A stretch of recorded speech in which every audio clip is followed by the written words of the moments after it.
Kisah pengantin pria yang memakai infus saat akad nikah tengah viral di media sosial TikTok.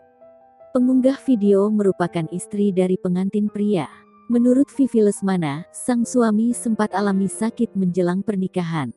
Hal tersebut membuat dirinya panik dan cemas terhadap kondisi pasangannya. Namun acara akad tetap berlangsung.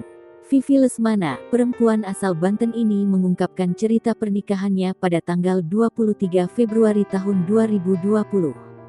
Vivi menikah dengan Heru Santoso, pria yang alami sakit dan harus pakai infus saat akad pernikahan. Awal mendengar kabar pasangannya sakit, ia merasa sedih dan panik. Namun, dia bersama pasangan tetap melanjutkan pernikahannya walaupun akadnya berada di masjid area rumah sakit.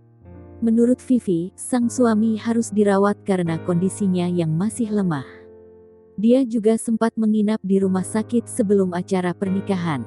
Setelah berkonsultasi, mereka bisa tetap melangsungkan pernikahan jika kondisinya membaik.